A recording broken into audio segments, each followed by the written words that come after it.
Hello and welcome to my Ravensword Shadowlands personal best speedrun. As per all my commentaries, I won't talk over cutscenes or unskippable dialogue, and there's a no commentary version in the description as usual. We're just going to dive straight into this run because, whew, I have a lot to say.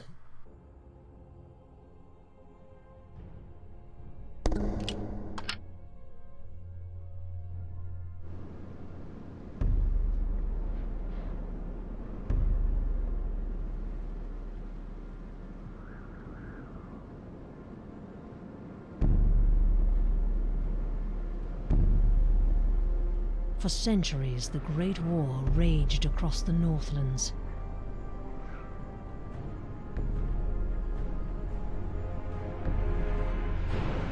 At last, the Dark Elves retreated to their greatest stronghold, the fortress at Heronmar. Seeking victory, the Archmage called upon all able warriors to join the human forces and march to the final battle. And immediately we're just going to skip that commander's dialogue and just skip through the tutorial stuff by mashing enter and rolling into the next combat section, because rolling's the fastest way to get from point A to point B until we get a mount. Now here it is not faster to skip the soldiers because you're going to need the XP later on to increase your movement speed.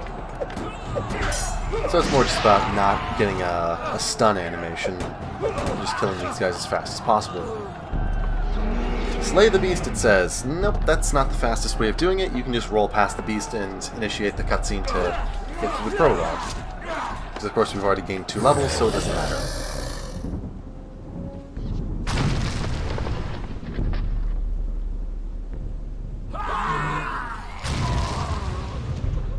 Legend says all those who took the field, human and elf, died that dark day.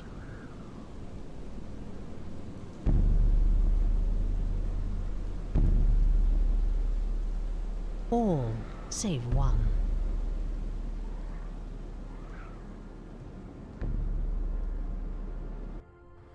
And we clear the prologue with a respectable time. Enough, Perdis. We must let him rest. I will watch over him.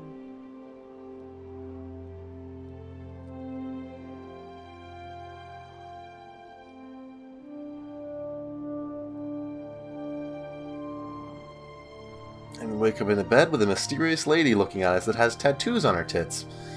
But we're just going to skip all the dialogue, skip the character customization, and get out of this room as fast as possible, but not before taking everything that isn't nailed down. Because we're going to need to sell it later to get... I want to say I use it on potions. I do a weird angle there just to remove my face because I like being entertaining in these runs. It's not faster, it's probably slower.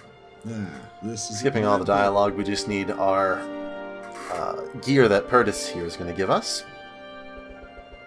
Yes, of course. Wake up in my bed. Here, have 250 gold and as much equipment as you need. We're going to use that 250 gold in a few minutes.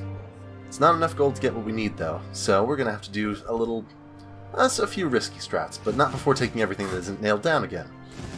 Because for some reason, this is the only place in the game where you can't steal anything. It's all just sort of marked normally. I initiate dialogue with him and try and roll away to the door, but mess it up slightly. However, you can just open the door through a wall, because who cares? Equip the armor, equip the sword, and we're going to need to kill these sheep for food. Because we need a regen effect over the entire game to not get our asses handed to us. Roll over to the western gate, and we're going to do a little thing I like to call fast travel warping, where basically, where the place that you spawn in when you fast travel somewhere, it's sometimes faster than just entering the place normally, so I've actually gone through about half of this section of the map just by choosing to fast travel to where it's on the map, if that makes any sense. We'll pass the bears, open the chest for some free gold, and we're going to head to Grim Pass. And this is where most runs come to die, because we need to loot 2 chests and hope that one of them has a sword. And also not die because everything here is a one-hit kill. Just roll past the enemies. You're going to see me save and resume because I can cancel out of combat by just doing that. And then loading if I die. So as you can see, no sword in the first chest, so our only hope is the second chest. And I die here. Now, when you load a game, there's a few seconds where you just straight up won't be attacked, and I can use this to my advantage. Which is why you see me saving and resuming over and over and over. Chest number 2. Lucky us, we got the Death Sword. Now we have to go all the way to North Haven, then the Northern Meadows, and get ourselves a horse whistle. Just a lot more rolling. I promise, the view will get a little better in a minute. But of course, our gold is probably sitting somewhere around 1,800. We need 1,500. And the fastest way of getting 1,500 gold is to just beeline it to Grim Pass and just hope that we have enough. And again, some more fast travel warping, because it's just faster to get over to this merchant.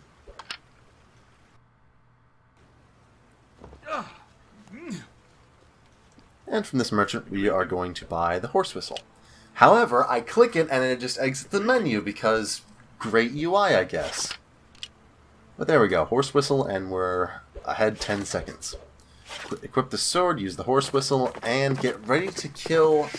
I forget what these are called. I do roll over here because it is slightly faster, because the steed is slower.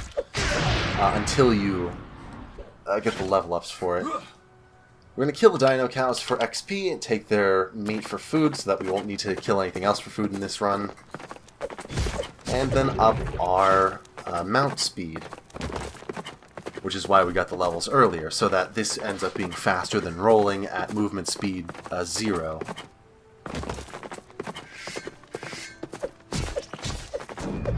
Now we end up getting really good luck here. Normally the dino cows don't just spawn in front of you like that, but for me they actually did, so I got a free level out of it, which will definitely help us out in the run. And now there's going to be a bit of silence, so let me explain some of the stuff on the right to anyone who doesn't really understand speedrunning that well. At the top, of course, is the title of the game. Any percent means beat the game as fast as possible using no cheats. The number to the right of it, 11 over 84, means that I've had 11 completed runs, and this is my 84th run.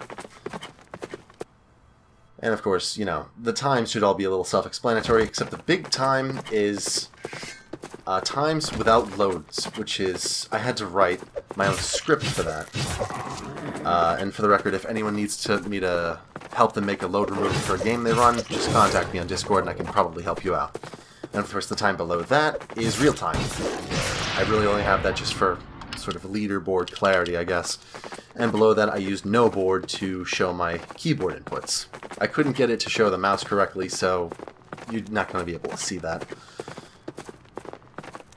And of course here we just kill a couple more of these wolf ripoffs, just to get ourselves up to mount movement speed up to 5. However, we're going to be able to move a little faster once we get the Traveler's Ring, but unfortunately there's no fast way of getting 3,000 gold before heading for Ravenstone 1.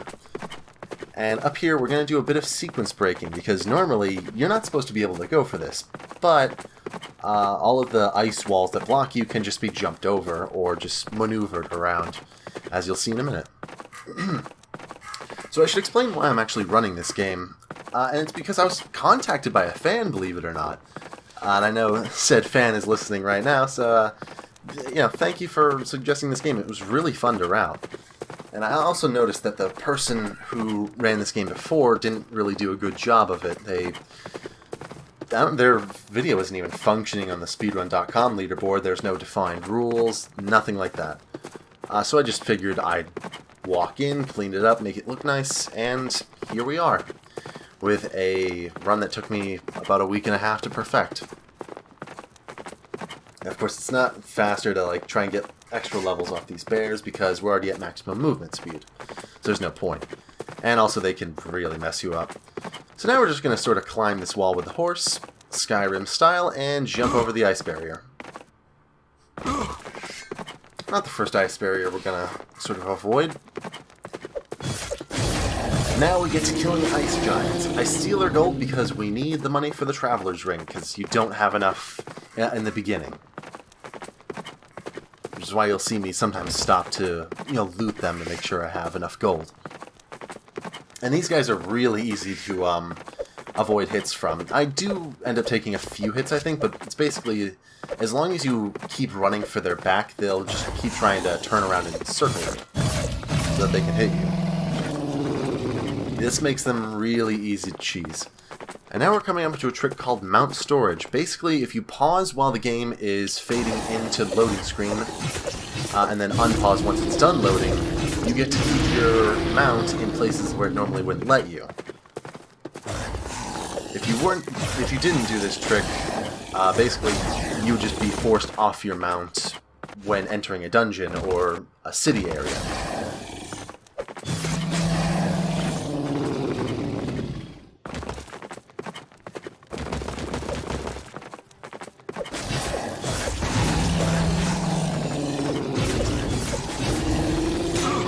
Now we're going to carefully move around these traps that are on the floor that drop these icicles onto us, because if we get trapped in that, there is no maneuvering around it. It's mainly just memorizing where they are and making sure you don't hit it. I do skip looting some of these ice giants because we can get their gold off them later on. So to avoid the pressure plate here, we are just going to... Yep, there we go. The movement in this game is really, really both good and not good. And it makes for some very interesting routes I've had to practice. I screw up slightly there, and he takes 4 hits, not 3, because damage in this game scales kind of weird. Sometimes you can hit for 80, sometimes you hit for 240. We need to kill Gulch to be able to open this chest. I get afraid that I'm going to die there, so I save. But nothing happens. And we get Ravenstone 1. 1 of 3. And that's basically just getting out of this dungeon. I feel like I say the word basically a lot. I should work on that.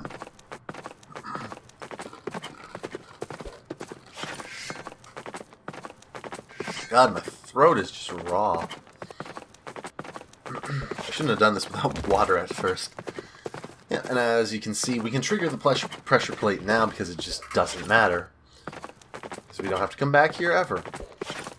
Of course, looting all the ice giants on our way out. And killing these last 2. Mainly just for the XP. And as I already know that my gold is over 1500, as I checked right there for a few frames, I know I don't have to loot anything else. So now it's just off to North Haven, and now we're going to get the Traveler's Ring, which is basically a ring that just increases movement speed and mount speed. Which you might think, oh, well, it's just a small boost to speed. That can't possibly help. In a speedrun, never doubt small boosts to speed. We're going to do some slight level ups there. 1 in acrobatics, 3 in movement speed. We're going to need the 1 in acrobatics later for Dungeon 2. And you'll see why. Dungeon 2 gets very impressive. And of course, just roll through the city, because that's just how movement is in this game. Hello, And of course, once you initiate dialogue with someone, you can still move for a few frames, and it allows you to sort of reposition yourself just right. So there we go. Traveler's Ring, and now we're off to get the enchanted water for this powerful wizard person.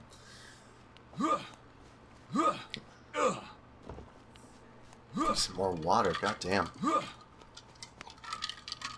And as nothing here is really interesting, let me explain everything I went through to make that load remover that you see on the right. Because you notice the times are out of sync now, and how the top one is faster because it's not... it just removes load times. It pauses when it's loading. And originally, I didn't even know how to make anything like a load remover. It was completely foreign to me. But I had this friend of mine. He walked me through just about all of it. But he didn't know. And then this took me about a week to make. Because I had everything right. I found the value that corresponded to is the game loading or not. And then I found the pointer for it. And I got the code for the pointer, put it into an ASL file, and it didn't work. I thought I didn't do something right. But I realized I didn't set the game to game time, so it was working the entire time, and I was just an idiot. And, well, as stupid as I felt, it's nice to, like, know, oh, hey, I made a load remover. If that's... I made a load remover for a game that I'm almost certain nobody will run but me. But that's okay. That does not bother me. And through this cave, we don't really need to kill any of the cave trolls. The XP doesn't really matter because we already hit 4 levels past level 5 mount speed. And as I had good movement and didn't fight anything, didn't go for any chests, we are going to close this out at... What are we going to be at? 40 seconds ahead. Gold split. And if you don't know, gold split is basically, this is the best I've ever done for that specific split. And of course, do fast travel warping again, because it puts you in front of his house. You got the water. Don't just stand there. Inhale my red fart gas. It's magical fart gas. Don't worry, he's a wizard. And now he basically tells us, oh, well, this is what the Shadowlands are. This is the whole battle stuff. Here, if you want to talk to the Archmage, take this letter. You can pause if you want to read through dialogue. I wouldn't suggest it. The story doesn't make much sense. It's mainly just, it's an uninspired story. Fast travel back to North Haven so that we can get into the Mage's Tower, so that we can give him the first stone, and be like, hey, where do we get the second stone? Because this one's locked behind a quest. I can't sequence break this, sadly. If I could figure out how to duplicate the Ravenstone over and over, then that would massively change the run. But otherwise, no, there's no point.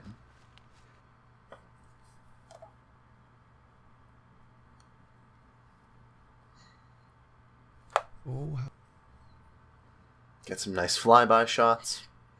It is he as the... Yes, the prophecy foretold. You are the chosen one. Blah, blah. You survived the battle. Oh my god, we need to defeat the big bad guy. Like I said, it's not that interesting of a plot, but the charm in this game almost comes from the fact that it's not the best. It has like an almost unknown charm that I can't really describe. Where it's like, there's love in this game. Someone tried. But it's just difficult to recommend to anyone who doesn't just, like, enjoy broken games. But yeah, now we have the location of the second one, and we can talk to the guy who's over by the coast. And he will give us the flying mount, which will be infinitely useful. Because, of course, that's much faster than the horse. We're done with the horse for now. He'll come back. Don't worry. But first, we need the flying mount, so let's go to the coast, otherwise known as the Crags. And this is far, far south on the map. So just jump down this hill, make sure you don't die. There's a faster way of... I'm almost certain there's a faster path than what I take, but I couldn't be bothered to find it. Odds are it would only save about 2 seconds-ish. And as you do, just climb up the waterfall mountain. This game's movement, again, is just amazing. And now we head to Tanglewood Marsh.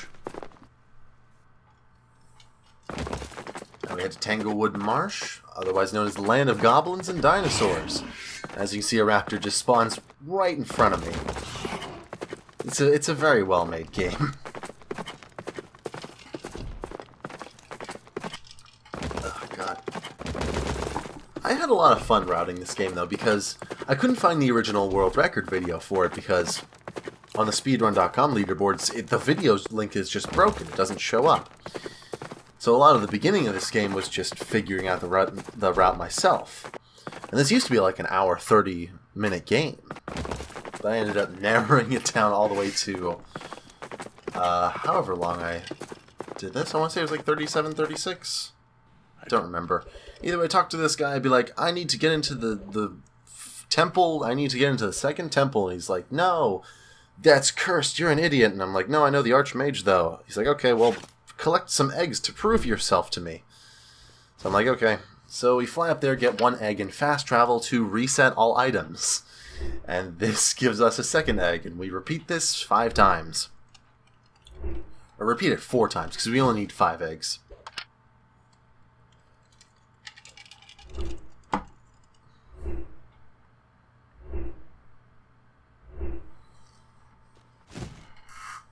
There's a theoretically faster path where you fly behind you and get 2 eggs, but I don't think it's faster.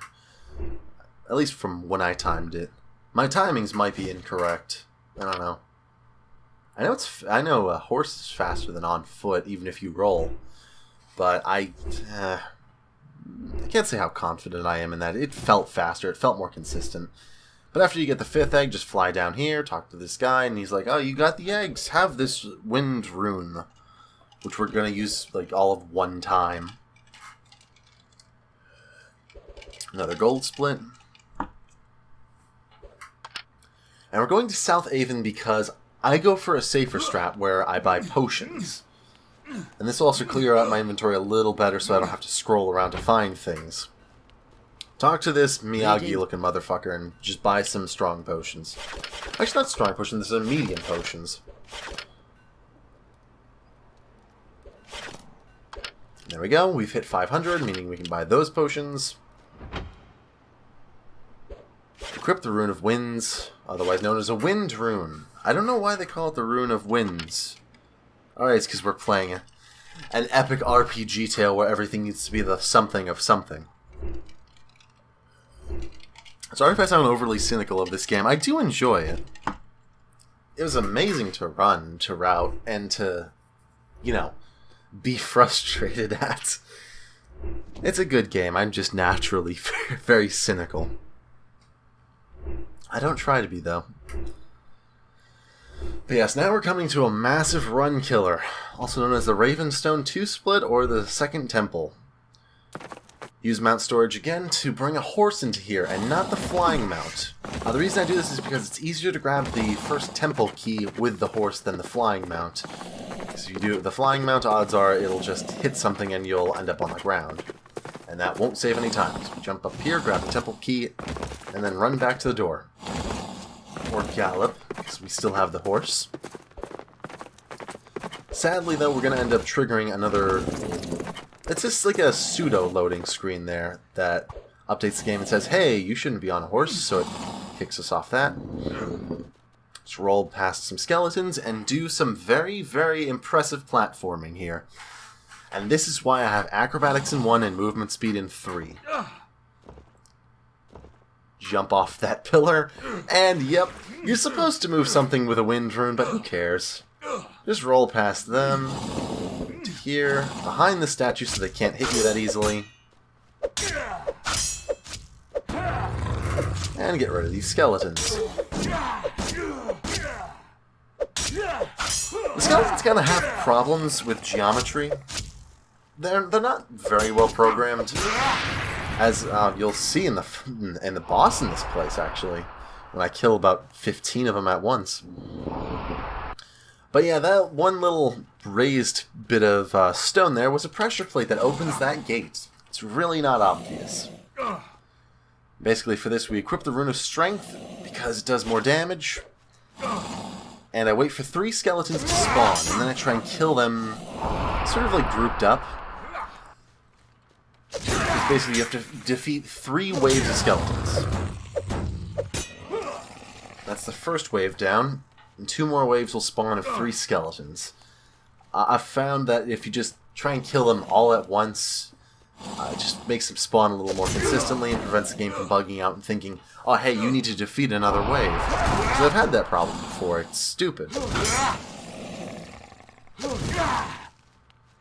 That's mainly just hiding and using the strength rune. I don't think I use my level ups until around the final boss.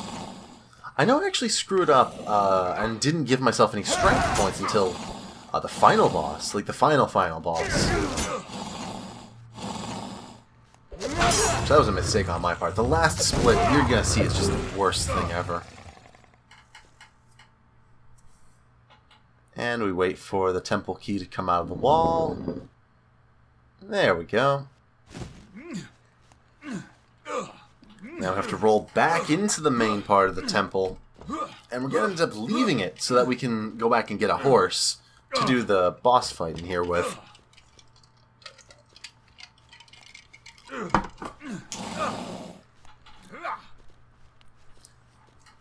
Now I save here for a reason, because this one little section is a run killer. You're going to see why. And spiders stun lock me, so I can't move, and I'm dead. That's death number 2. But luckily, because I saved, I can just attempt this again. This game is very generous with how it saves. Clear the spiders and head back outside to get the horse. Speaking of horse, holy shit, my throat. I started this recording with no water. Worst idea I've had all day.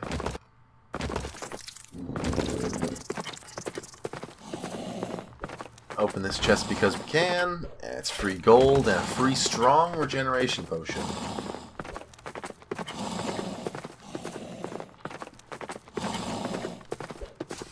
And now you're gonna see the boss of Temple 2, a massive snake. In some green goo that glows for some reason. Now, do you remember how I said skeleton AI is bad? Yeah, we're just gonna defeat all these skeletons by slowly walking backwards on a horse.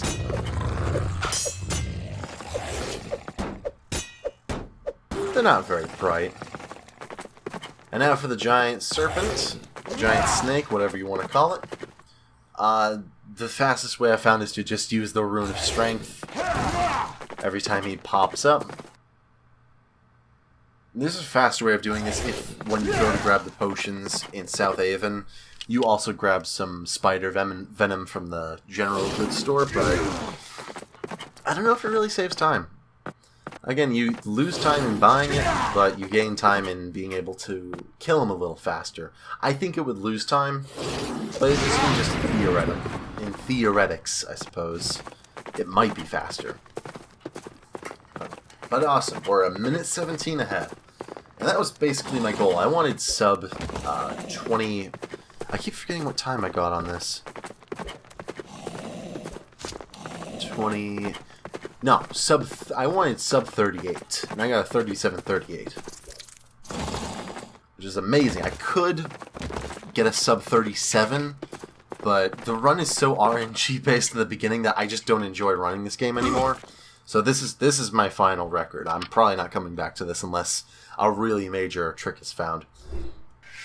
But now we're gonna go back to Avonshire Hills and fly up northwest to get the Black Ruby, because again, we're doing more sequence breaking.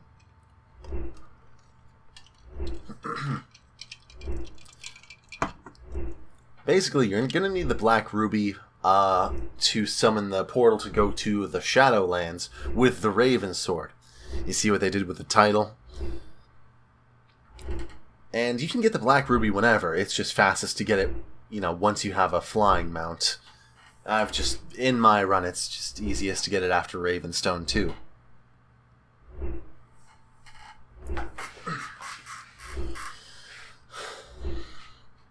Now, an interesting thing about fast traveling, some enemies in this game don't consider you to be in combat, meaning that even though they're attacking you and they see you and all that fun stuff, as long as you don't raise your weapon, you can just fast travel out.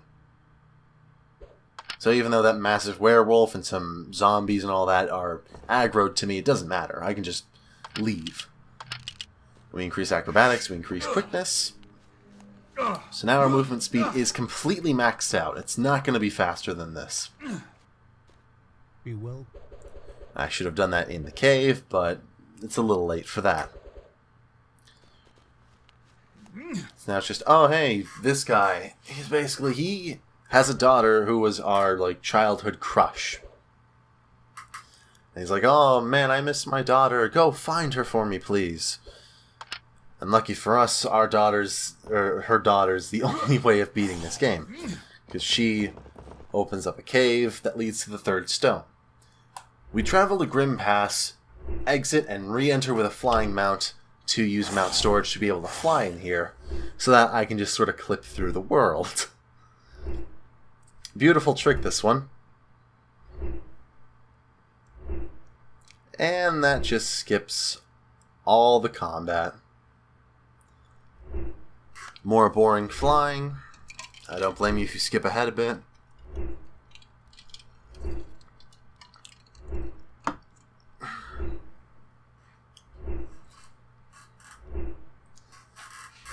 And now we're coming up to the world's most depressed looking guard. Don't blink or else you might miss his amazingly detailed face.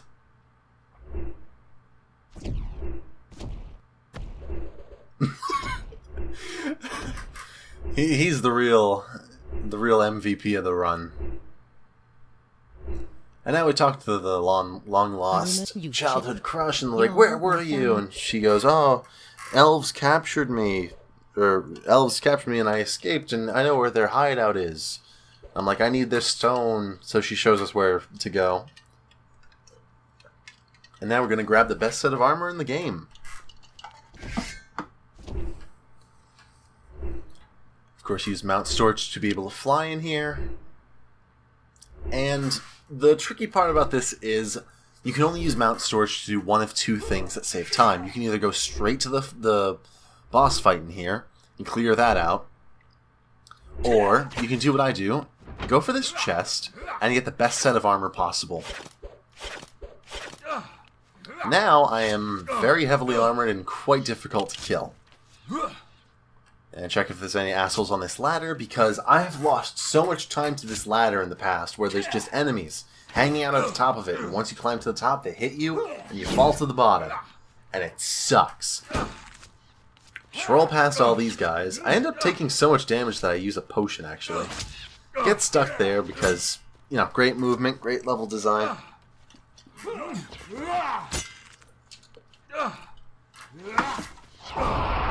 There we go. I just use movement speed to go to the final boss here instead of exiting and flying because I feel like this is faster. I haven't properly timed it, but in my experience, it's faster. I tried different strats and everything. Basically, he's like, oh, we need to do a knife fight, like true men, and you can just take your stuff out of the chest and beat the shit out of him. Really epic boss fight there. And taking his life saves a couple seconds instead of sparing him, so we kill the elf boss instead of saving the elf boss. Now I go for a slightly riskier strat, and it does lose me time. Instead of buying potions for the final fight, I just use the strong potion I have. I bind that, and I couldn't find my normal potions, so I don't end up binding those, and it loses me a lot of time. Which is why I'm not proud of the final split. But we come back to this guy and be like, hey, I have all 3 stones. How do we find the Ravensword? He's like, you have to find it in Avon. They point the way. And the statue in the beginning in South Avon is where the sword is hidden. Believe it or not, if you use mount storage to bring a flying mount in here, you can actually find the sword early, all the way up to like level 1.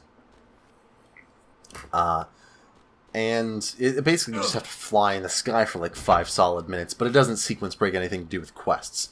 We go into this shop, buy 4 sets of spider venom and 4 sets of fire eyes. And we're going to use this in the final fight to just try and burn through the 2 big bosses at the end as fast as possible. Because we have a lot of money to burn and not much time to lose. Hello. Fire eye, spider venom, and we can leave. And this also helps with fighting the apprentice that we're going to fight soon.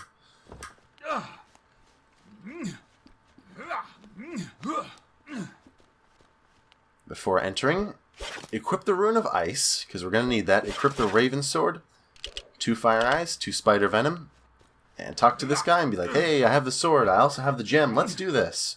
I roll away because I'm an idiot instead of staying near him, so I lose a little bit of time to that.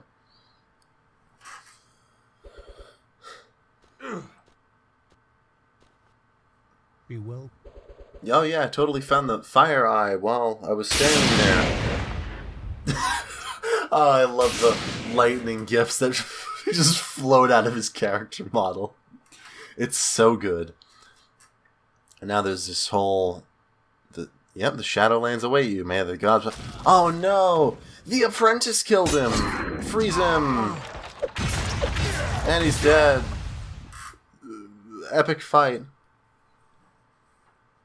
He's like, avenge me, go kill the big boss. So we go through the portal, and we get teleported to hell or wherever.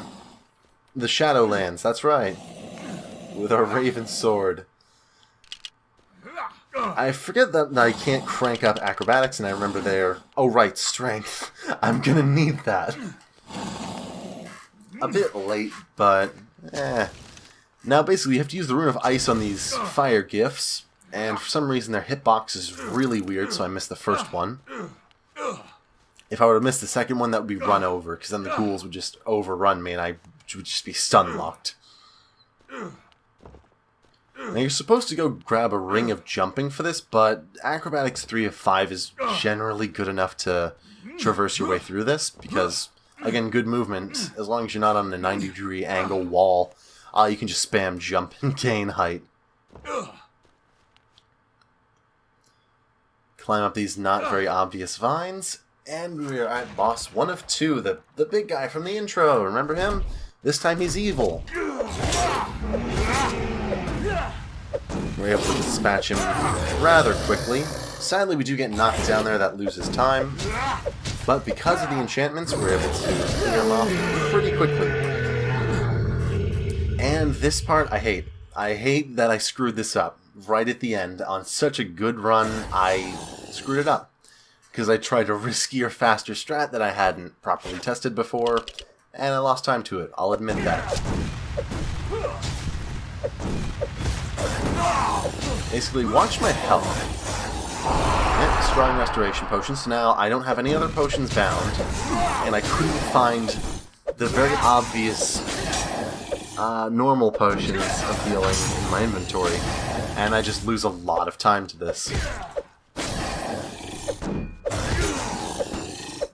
I'm not even gonna say anything. I don't like acknowledging this final fight.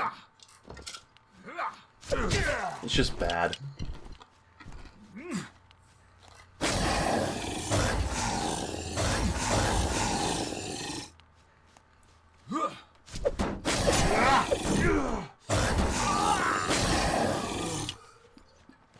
At this point I'm panicking because I think, oh no, I've just thrown away an insane run.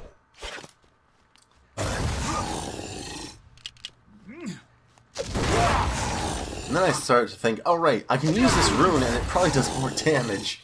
And honestly, I could have gold splitted this boss had I just equipped the rune from the beginning. But I'm an idiot, I lose about 25 seconds. Not 25 seconds, I want to say it's about 17 seconds I lose. Either way, just spam through this dialogue. And it's like, oh no, the tower's crumbling for some reason. Exit. And now we come down to the final countdown. And let's see how much time we lose, because I can't skip any of this.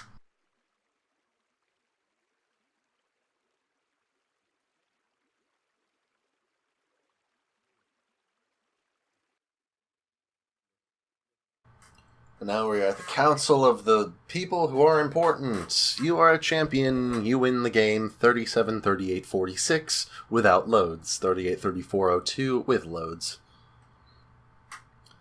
Your childhood crush says, oh, I can come home now, I'm not afraid of my father. And that's Ravensword Shadowlands. I hope you enjoyed the video. I felt like this commentary was extremely weak, but I enjoyed running this game. It was really fun. And it was an experience. I'll say that much.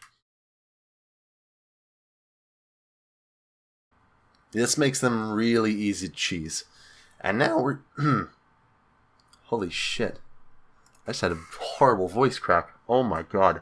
Now I gotta find my fucking place again. That ain't it. There we go. I swear to fuck, living next to a road is one of the worst things that you can do for recording. Because all you hear all night is just goddamn motorcycles. Stupid. Stupid. It's stupid. Fuck.